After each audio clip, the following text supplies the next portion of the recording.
subject SST and science. Now it's time for mathematics.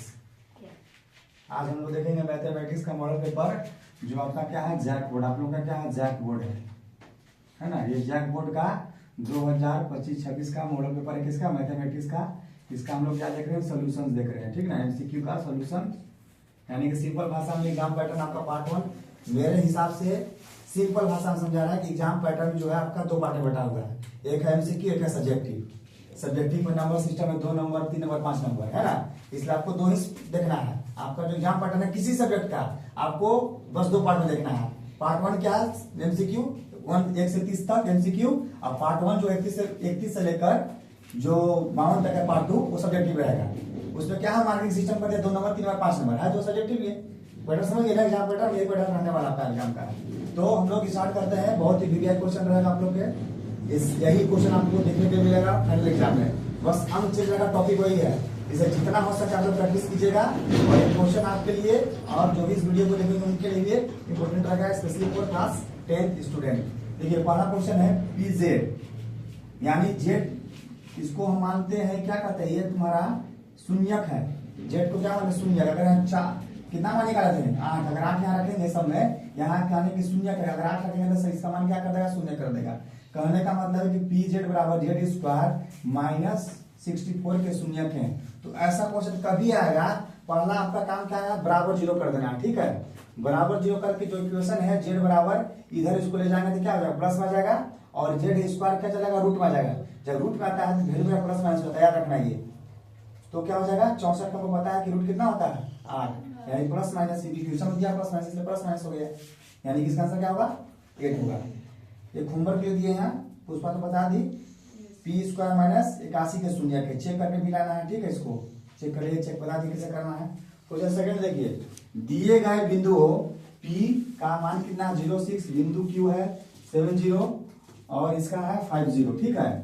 में कौन सा बिंदु अक्ष को प्रतिच्छेदित करेगा है ना। तो कहने का मतलब है कि कभी भी बिंदु अगर y का मान अगर मेरा y का मान 0 हो जाएगा तो क्या कर देगा वो x अक्ष पर प्रतिच्छेदित कर देगा ठीक है।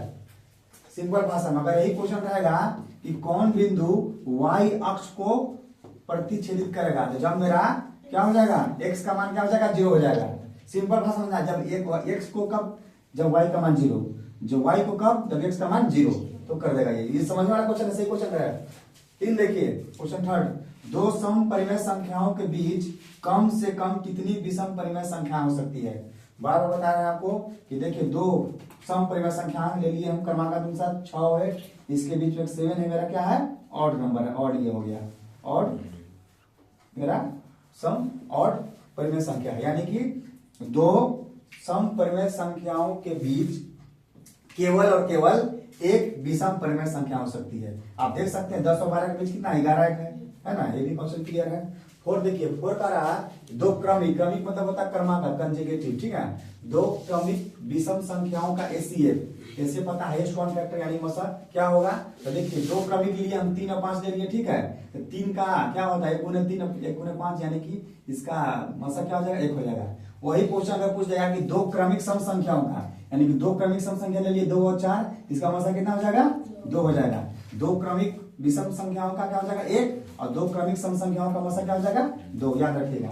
5 देखिए 5 का क्वेश्चन कि 2 चर y z 2 चर दिया हुआ में रैखिक समीकरण a plus ay plus bz plus c बराबर 0 है तो अधिकतम मैक्सिमम सॉल्यूशन कितने हो सकते हैं अनंत हो सकते हैं। क्योंकि हमको पता है कि ये चर होते हैं। चर क्या होते हैं वेरिएबल जिनका मान बदलते रहे है ना कांस्टेंट नहीं है ये। इनको जितना मान रखिएगा मान आता रहेगा ये क्योंकि ये चर है और चर का 2 चर है इसका मान क्या होगा अनिर्धारित हो जाएगा। आप जितना हल रखिएगा उतना मान आता जाएगा क्योंकि इसका मान जो है हमेशा बदलते रहेगा। ऐसा नहीं कि कोई एक ही आएगा एक आएगा नहीं आप जितना मान रखिएगा उतना आएगा वैल्यू क्योंकि इसका मान क्या होता है हमेशा बदलते रहेंगे। चर ऑलरेडी लिखा कि चर है ये तो हम अगर इसमें रखेंगे मान तो मेरा हर मान क्या हो जाएगा चेंज हो जाएगा यानी कि इसका अपरिमित रूप से अनेक हल है यानी कि इसका अनंत हल है ना।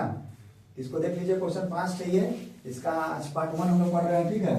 इसका पार्ट 2 भी चलेगा 5 ठीक है। समझ गए सबको ना कोई दिक्कत नहीं। डॉली पुष्पा चांदनी सेजल समझ रही हो ठीक है विकी।